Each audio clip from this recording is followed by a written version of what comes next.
find them. And this is why we are here. And sometimes we forget that. Sometimes we think we're here because we have special merit or something. Perhaps we ought to be careful about that. I submit to you that we are here just because we had no merit. Because we were the forgotten people. Because we were the dregs of society. Because we were the people who were being sent into the system, whatever that might be, either jails or rehabs or all this various things, and we're running down and we're getting assistance and we're getting shot up with this and pilled with that and lying around on psychiatrists' couches and blaming everybody for our troubles, drinking and drugging ourselves to death. What was the special merit there? Well, God saw it and we didn't. Because He needed those of us who have been there to be able to speak authoritatively to the people who are still there. That's why we were chosen. Because we can help when no one else can. They will listen to us because we know what they're suffering. That's why we're here. And if we don't understand that, we don't understand the whole thing. We're clueless. And there's so many people running around these rooms who have no clue as to why they're here. And don't want to know. Because it looks like a whole hell of a lot of work. And it is. So what? Get used to it. That's the way it is. That's the way the cow ate the cabbage. We want that wonderful way of life. It means we're going to work for it every single day from now on. No days off. No vacations, no weekends, no thank God it's Friday. You say, thank God it's Friday because I got a great meeting on Friday night.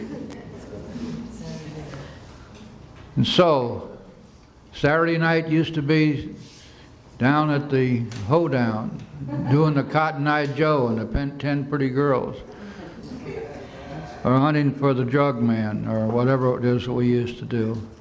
And here we sit, isn't this amazing?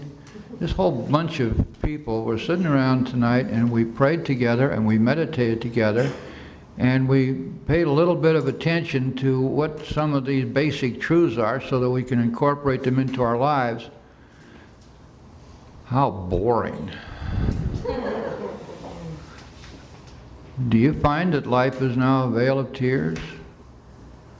You know, the big book tells us that we absolutely insist upon enjoying life. And in this meeting, we get to test that out. We have some fun in here because this is, you know, this stuff is important and it's very basic and it's very, very, very solemn in many ways. But we insist upon enjoying life. And we insist that we can now begin to have a life, whereas before we didn't. We just thought we did. People say, get a life. You got to start.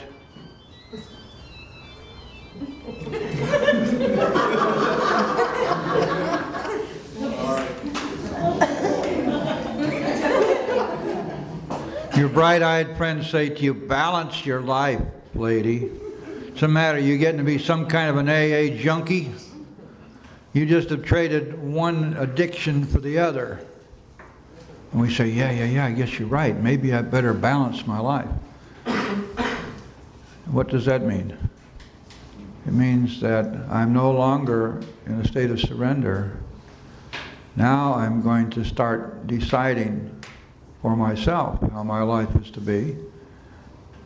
And God, you can just kind of stay out of the way. I mean, I'll pay some lip service to you, God, and I'll get to a meeting now and then, but when it's convenient,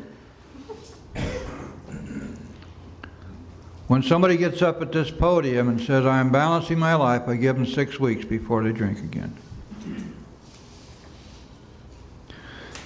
There can be, you see, again, it's so simple.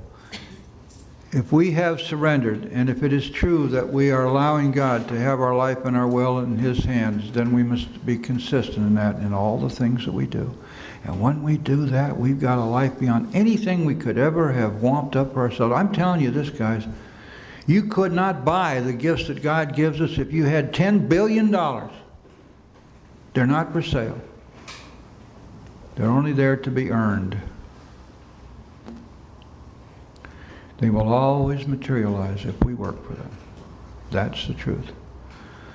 I want to thank all of you so much. Next week we're going to start our discussion of the 12th step, and we're going to have some fun with that because we're going to get into this whole thing of sponsorship a little bit and kind of talk about what sponsors are and what they aren't and how we go about helping other people.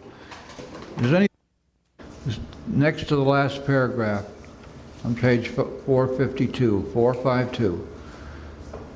Acceptance is the key to my relationship with God today.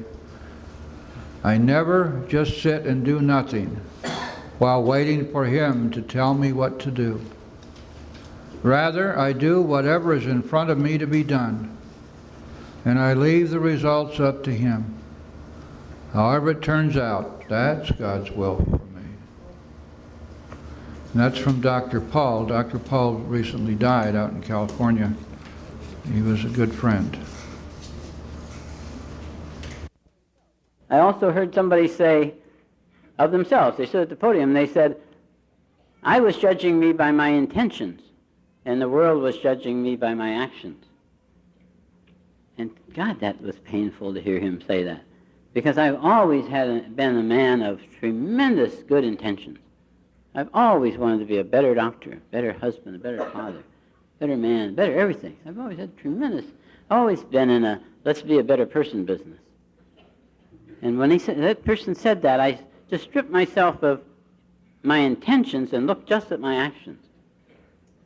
And I turned out to be a drunken doctor, a drunken husband, a drunken father, a drunken citizen, a drunken neighbor, just a common, ordinary drunk. And it was painful, but it was very meaningful to me. And one of the things that really clinched it was the time that somebody said, "Good, I spent all this time trying to figure out, is I really or is I ain't?" And I never became a dope fiend either. The dope fiends use dirty needles and buy their drugs on the street, and they'll take anything.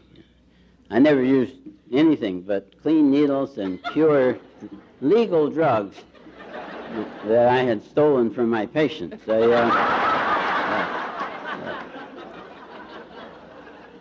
I never stole any from a patient that needed it worse than I did.